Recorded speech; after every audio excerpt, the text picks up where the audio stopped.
일마다 잘 안 풀리는 사람은 처음에는 좀 있으면 잘 되겠지 하고 견디다가도 그게 길어지면 점점 힘들어 합니다.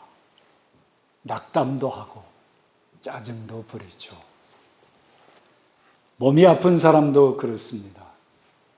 의사 선생님 말 한마디에 천당과 지옥을 경험합니다. 그게 길어지면 더 그렇습니다. 긴 병에 장사 없다는 말을 실감하게 되죠. 실연한 사람은 세상이 무너진 것 같고 모두에게 버림받은 것 같은 충격을 받습니다. 재정적인 어려움에 시달리는 사람은 보다 실질적인 고통을 겪게 됩니다. 이런 사람들에게는 어떤 해결책보다도 먼저 위로가 필요합니다. 위로해 주시고 다독여 주시는 주님의 손길을 만나야 합니다. 우리 주님이 위로해 주심을 받고 자신도 자신을 보듬어 줄 수 있어야 하겠습니다. 자신을 통해서, 다른 사람을 통해서 우리 주님께서 위로해 주시는 것을 깊이 체험해야 하겠습니다. 우리 주님의 이런 위로의 마음으로 오늘 우리 시대 청년들 이야기를 좀 나누어 보려고 합니다. 모든 시대는 그 시대만에 갖는 시대 상황과 과제와 흐름이 있습니다. 100년 전 3.1운동 후 대한민국 임시정부 시대와 오늘 21세기 분단을 극복하지 못한 대한민국 시대의 상황과 과제와 흐름이 같을 수가 없습니다. 그 시대만이 갖는 독특한 어려움이 있게 마련입니다. 그 고난을 이겨내고 보다 나은 세상을 창출할 수도 있고 그 시대의 도전에 휩쓸려 떠내려갈 수도 있습니다. 또 같은 시대에 사는 여러 세대도 각기 고유한 곤고함과 어려움을 다 가지고 있습니다. 어느 세대라고 힘든 일이 아예 없는 것이 결코 아닙니다. 어린이 세대도 있고요. 연세 많으신 인생을 달관하신 어르신들에게도 있는 것입니다. 어느 시대나 그 중에서도 청년 세대가 가장 불안정하다 하겠습니다. 청년 세대가 위기에 더 많이 노출되어 있습니다. 여러 고충과 힘겨운 싸움을 하게 되는 것입니다. 청년 세대는 아직 둥지에서 보호받는 어린이나 청소년 세대가 아닙니다. 청년 세대는 처음으로 스스로 자신의 둥지를 만들고 스스로 날아올라야 하는 그런 세대이죠. 시대에 따라 정도의 차이는 있겠습니다만은 청년 세대가 힘들지 않은 세대는 없습니다. 청년은 마땅히 격려받아야 함과 동시에 청년 스스로가 각성하고 자신의 청년의 때를 승리로 이끌어가야 합니다. 교회가 청년주의를 지키는 의의가 여기에 있습니다. 청년 다윗은 보통 사람으로는 상상하기 어려운 수많은 어려움을 겪습니다. 그의 시대가 서사시대와 왕정시대 사이에 끼어 진통하는 시대였기에 더 그러했습니다. 사사시대는 느슨한 12지파의 연합이어서 어느 정도 목과적인 시대였습니다. 새로 시작하는 왕정시대는 그와 완전히 다른 국가 권력의 시대였습니다. 이런 전환시대의 격동 속에서 내부적으로는 왕정을 공고히 해야 하고 그런 과제를 안고 있었고, 외부적으로는 앞선 문명과 왕정 경험을 가진 블레셋을 비롯해 주변 국가들과 치열하게 경쟁해야 하는 그런 시대였습니다. 이런 위기와 기회가 공존하는 전환시대를 잘 넘어설 수 있는 지혜로운 통치가 절실하던 그런 시대였습니다. 하지만 왕국시대를 처음 연 사울 왕의 광기 어린 미숙한 통치로 인해서 이스라엘 민족이 암울한 위기 속에 말려 들어가고 있을 때 다윗은 청년 세대를 지나게 됐던 것입니다. 이런 시대의 청년들은 누구 할 것 없이 많은 고통을 당하게 되어 있습니다. 다윗은 그 중에서도 모두에게 주목받는 청년 영웅이었습니다. 그런 시대 영웅으로 산다는 건 더 수많은 고통과 대면하고 대결해야 한다는 것을 말해주는 것입니다. 비록 우리 시대의 청년들이 다 영웅은 아니라더라도 우리 시대의 수많은 고통과 대면하고 대결해야 하는 어려운 과제를 안고 사는 것 부인할 수 없습니다. 어떤 청년도 여기 예외가 아닙니다. 우리 시대가 어떤 시대입니까?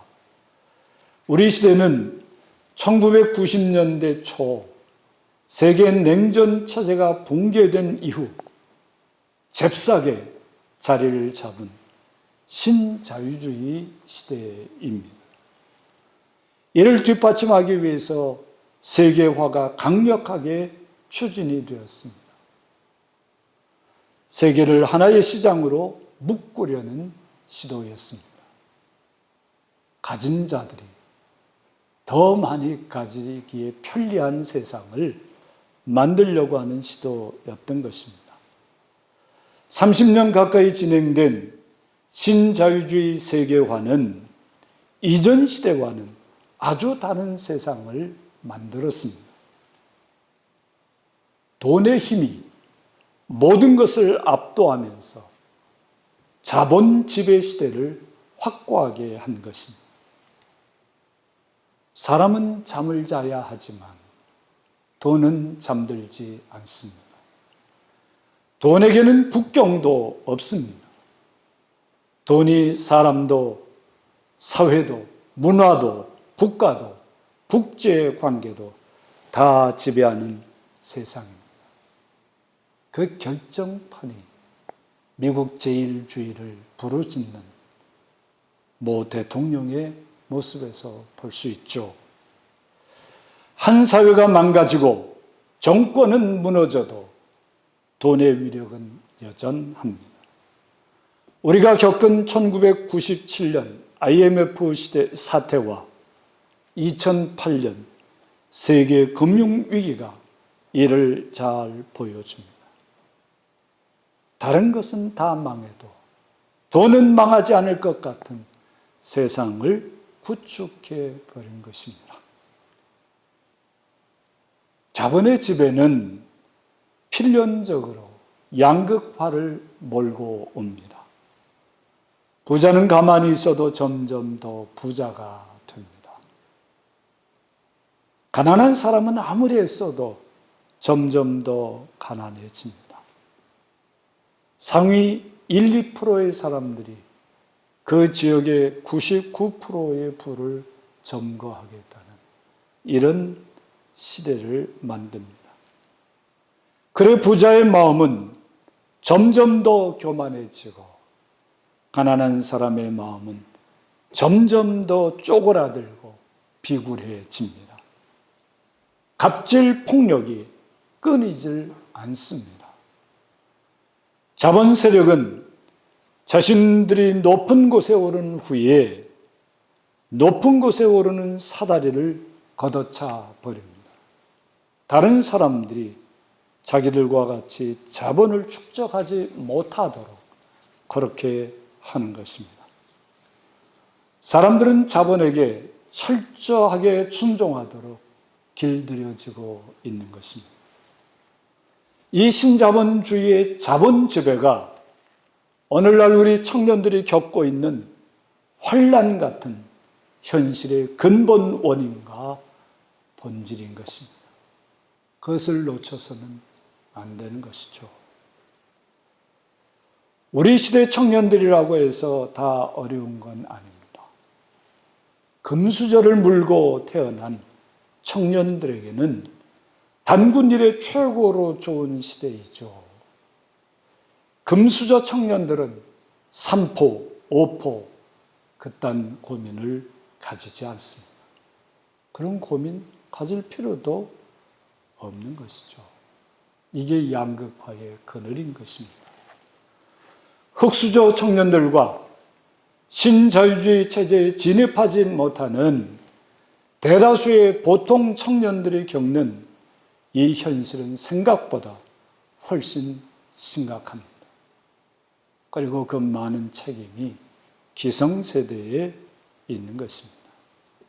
그걸 청년 개인의 문제로만 치부해서는 안 되는 것입니다. 타고 올라갈 사다리가 없는데 그 노력이라는 게 무슨 의미가 있겠습니까? 이런 시대에 우리 청년들이 코로나19 재난을 맞고 있는 겁니다. 어쩌면 코로나19 재난은 난공불락과 같았던 신자유주의 세계화를 넘어서 새로운 시대를 열어간 기회가 될 수도 있을 듯 싶습니다. 우리 청년들이 위기와 기회를 동시에 만나고 있는 셈입니다. 우리 성도들은 우리 청년들과 우리 시대를 주님 손에 맡기고 좀 더 치열하게 기도하면서 주님의 길을 찾아야 할 때를 맞이하고 있는 것입니다. 새로운 세상을 꿈꾸고 새로운 세상을 위해서 기도하고 새로운 세상을 향해 수고해야 하는 것이죠. 이럴 때 구체적으로 지금 무엇을 해야 하겠습니까? 청년 다윗을 다시 살펴봅시다. 다윗은 하나님께서 자신의 청년 시대의 어려움을 다 이겨내게 하시고 새로운 세상을 열어주셨을 때 자신의 청년의 때를 이렇게 돌아보았습니다. 시편 18편은 그 말씀입니다. 시편 18편의 그 내적인 시작이 정말 인상적입니다. 오늘 우리가 읽은 말씀인데요. 자비로운 자에게는 주의 자비로우심을 나타내시며 완전한 자에게는 주의 완전하심을 보이시며 깨끗한 자에게는 주의 깨끗하심을 보이시며 사악한 자에게는 주의 거스르심을 보이시리니. 무슨 말씀이겠습니까? 하나님의 자비는 자비로운 사람, 다른 사람들에게 자비를 베푸는 사람들에게 나타나더라는 말입니다. 하나님의 완전하심은 완전히 행하려고 애쓰는 사람들이 보게 되더라는 말입니다. 하나님의 깨끗함은 깨끗한 사람이 보게 되고 하나님의 그 교묘한 징계는 사악한 자에게 임하더라는 말입니다. 전혀 심판 같은 건 없을 것 같은 그런 사악한 자들에게 하나님의 징계가 있다는 얘기를 하고 있는 것이죠. 모든 어려움을 뛰어넘게 하시는 하나님의 은총과 축복은 그것을 받을 만한 사람들에게 이어진다고 하는 그런 뜻입니다.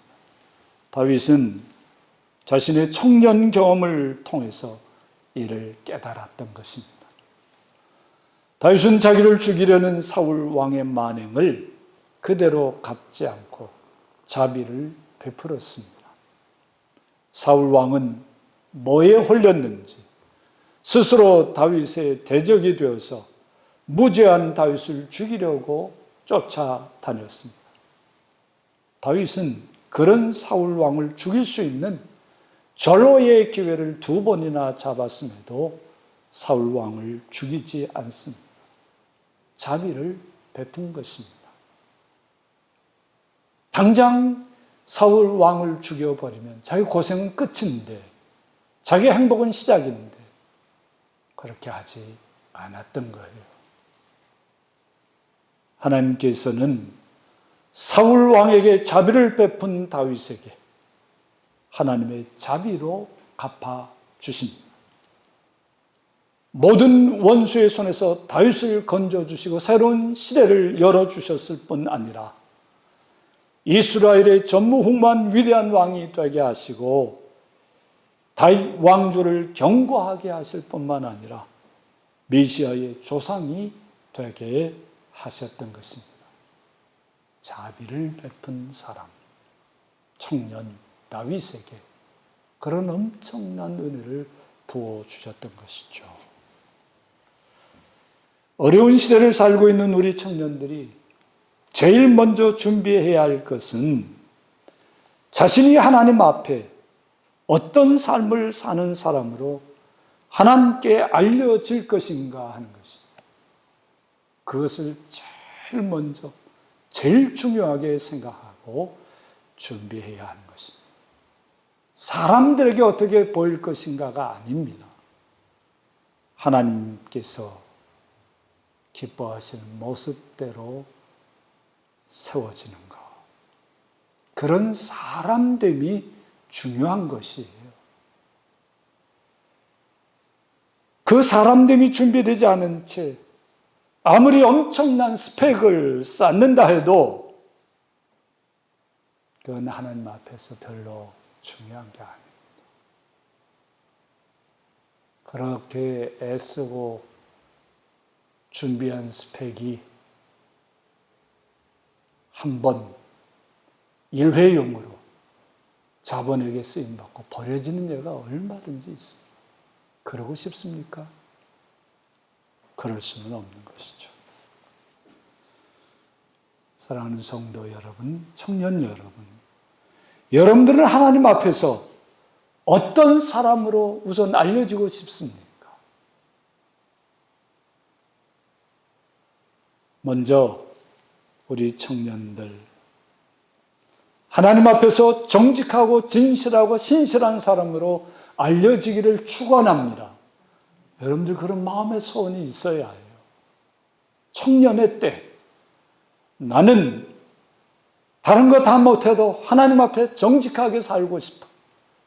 하나님 앞에 진실하고 신실한 사람으로 살고 싶어.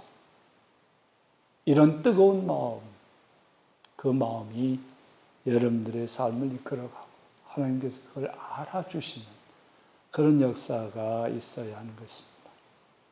그런 사람으로 하나님께 알려지면요, 하나님의 정직과 진실과 신실을 일생 동안 맛보면서 그 축복 속에 살아가게 될 줄로 믿습니다. 로마서 8장 31절. 만일 하나님이 우리를 위하시면 누가 우리를 대적하리요? 아멘. 그렇지 않습니까?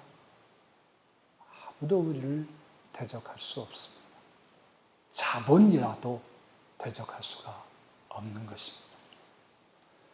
또 우리 청년들이 하나님께 하나님만 바라보는 마음, 심지가 견고한 사람으로 알려지기를 축원합니다. 이사야 26장 3절, 주께서 심지가 견고한 자를 평강하고 평강하도록 지키시리니 이는 그가 주를 신뢰함이니이다. 하나님의 변함없는 사랑과 축복 속에서 평강을 누리며 살게 된다는 말씀이죠. 그것을 믿습니까? 또한 우리 청년들이 하나님께 무엇보다도 겸손한 사람으로 알려지기를 축원합니다. 베드로전서 5장 5절 하나님은 교만한 자를 대적하시되 겸손한 자에게는 은혜를 주시느니라. 아멘. 겸손한 자에게 은혜를 주신다. 사람들 눈치나 보는 것이 아니라 하나님 앞에서 겸손하게 순수하게 살아가면 하나님께서 책임져 주시는 거예요. 청년의 때에 하나님 앞에서 무엇이 되고 싶으면 먼저 하나님께 그런 사람으로 알려져야 한다는 사실을 잊지 마십시오.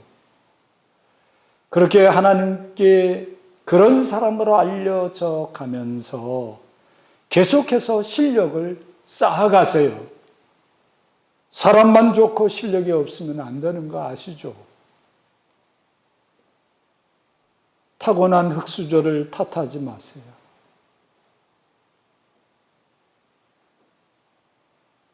흙수저라고 낙담하고 포기하지도 마세요. 흙수저도 못 되었던 요셉이 어떻게 이 애굽의 총리가 되었는지 창세기 38장부터 50장까지를 읽으시면서 배우세요. 그리고 그렇게 사세요. 그런 엄청난 출세가 아니더라도 평범하지만 행복한 인생을 만들어가는 청년의 때를 얼마든지 살 수 있습니다. 주님 기뻐하시는 모습으로 하나님께 알려지기만 하면 우리 청년들에게도 그런 역사가 이루어지게 될 줄로 믿습니다. 청년 다윗은 참 억울한 일도 많이 당했고 도저히 헤어나오기 어려운 위기도 많이 겪었습니다. 그러나 다윗은 언제나 낙담하고 주저앉지 않았습니다.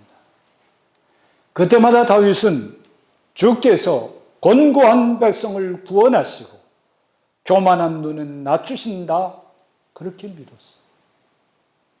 하나님께서 이 어려움에서도 이 억울한 일에서도 반드시 나를 구원해 주신다.